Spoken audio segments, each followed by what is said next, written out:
25 साल पहले जब मैं पहली बार यूएसए आई थी तो कभी लगा ही नहीं कि लैंग्वेज की प्रॉब्लम होगी, क्योंकि इंग्लिश भाषा की समझ थी, फ्लुएंसी भी ठीक ठाक थी। तो लगा कि ठीक है, कोई प्रॉब्लम नहीं होगी। वो तो यहाँ आने के बाद पता चला कि नहीं, इंडिया के लोगों की फ्लुएंसी तो खैर ठीक है, लेकिन इतनी थिक एक्सेंट होती है कि अमेरिकन्स के लिए उसे समझना बहुत ही मुश्किल होता है। खैर वो तो एक सेपरेट टॉपिक है। अगर आप जानना चाहते हैं कि इंग्लिश की फ्लुएंसी या उसकी एक्सेंट को कैसे सुधारा जाए तो कमेंट में शेयर करिए, और मैं उसके बारे में भी एक वीडियो बनाऊंगी। खैर आगे चलते हैं। तो जब मेरे बच्चे आए इस दुनिया में तो मेरा सबसे पहला इंस्टिंक्ट था कि इनको इंग्लिश भाषा ही सिखाया जाए पहले। तो घर में आम बोलचाल की भाषा, हर चीज़ मैं उनसे इंग्लिश में ही बातें किया करती थी। इसके पीछे मेरा थिंकिंग ये था कि जब ये बच्चे स्कूल जाएंगे तो इनको अलग से सीखना नहीं पड़ेगा, ये ऑलरेडी इंग्लिश लैंग्वेज में फ्लुएंट होंगे, तो स्कूल जाते के साथ ये लैंग्वेज क्विकली पिकअप कर लेंगे। अब जब मेरे बच्चे अब टीन ईयर्स में हैं और अब मुझे इस बात की एहसास होती है कि ये मेरी सबसे बड़ी गलती थी। अपने बच्चों को सबसे पहले अपनी मातृभाषा सिखाना चाहिए। आपकी मातृभाषा अगर हिंदी है तो उन्हें हिंदी में ही बात करना सिखाना चाहिए। जब वो स्कूल जाते हैं तो वो अपने आप इंग्लिश लैंग्वेज पिकअप कर लेते हैं। बच्चे तो स्पंज की तरह होते हैं, वो इंग्लिश लैंग्वेज पिकअप कर लेते हैं। प्रॉब्लम क्या होती है कि अगर वो घर से इंग्लिश भाषा सीख करके स्कूल जाते हैं, उन्हें स्कूल में बहुत दिक्कत होती है, क्योंकि घर में तो उन्होंने मुझसे इंग्लिश भाषा सीखी, और मेरी एक्सेंट, मेरी वर्ड डिलीवरी, मेरी इंग्लिश वर्ड डिलीवरी डिफरेंट है अमेरिकन इंग्लिश वर्ड डिलीवरी के कंपैरिजन में। तो जब वो स्कूल जाने लगे तो उन्होंने बिल्कुल इंग्लिश भाषा बोलना स्टार्ट किया जैसे हम लोग इंडिया में बोलते हैं।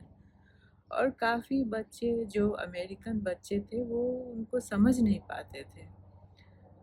और बचपन में एक बार जो एक्सेंट आपने पिकअप किया, उस एक्सेंट को चेंज करना बहुत ही डिफ़िकल्ट होता है। उसके लिए आपको एक्टिवली वर्क करना पड़ता है। तो ये तो एक समस्या थी कि अगर आपके बच्चे अमेरिका में पल बढ़ रहे हैं तो ऑब्वियसली उनकी एक्सेंट यहाँ के बच्चों से मैच करे तो ज़्यादा सही होता है। कोई भी ऑड मैन आउट नहीं बनना चाहता है। दूसरी समस्या ये हुई कि ये बच्चे कभी हिंदी भाषा सीख ही नहीं पाए। अब उसका साइड इफ़ेक्ट ये है कि ये बच्चे अपने ग्रैंड पेरेंट्स के साथ नहीं बात कर पाते हैं। जो जैसे मेरे भाई बहन हैं, मेरे हस्बैंड के भाई बहन हैं, वो लोग तो इंग्लिश बात कर पाते हैं। ये मेरे बच्चे उनसे इंग्लिश में बात कर लेते हैं। लेकिन ग्रैंड पेरेंट्स, मेरे माता पिता, मेरे इन लॉज, उनको अभी भी हिंदी ही उनकी प्राइमरी भाषा है। तो उन्हें इंग्लिश भाषा में हमारे बच्चों से कम्युनिकेट करने में बहुत प्रॉब्लम होती है। तो बच्चों की पेरेंटिंग अमेरिका में करने का सबसे बड़ा ड्रॉबैक लैंग्वेज है।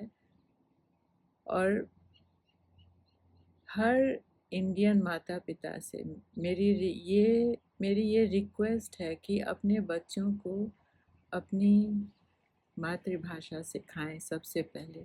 जो भी आपका मदर टंग है, हिंदी, मैथिली, जो भी, इंडिया में तो ढेर सारे डायलेक्ट्स हैं। आप सबसे पहले उन्हें अपनी मातृभाषा सिखाइए।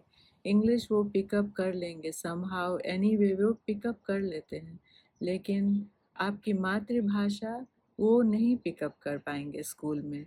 और बाद में उन्हें बहुत इस बात का दुख होगा। मेरे बच्चे अभी भी बहुत दुख व्यक्त करते हैं कि वे अपने दादा दादी से नहीं बात कर पाते हैं सही ढंग से। कितनी चीज़ें हैं जो वो कहते हैं ना कि लॉस्ट इन ट्रांसलेशन। कितनी चीज़ें हैं जो वो एक्सप्रेस नहीं कर पाते हैं हिंदी में, जो वो कहना चाहते हैं अपने दादा दादी को या अपने नाना नानी को। तो मेरा बस एक ही रिक्वेस्ट है इंडियन पेरेंट्स से कि अपने बच्चों को अपनी मातृभाषा सिखाएं सबसे पहले। अंग्रेजी वो सीख लेंगे अपने आप स्कूल में, कॉलेजेस में, अपने फ्रेंड्स से, लेकिन अपनी मातृभाषा वो नहीं सीख पाएंगे। बस आज के लिए इतना ही।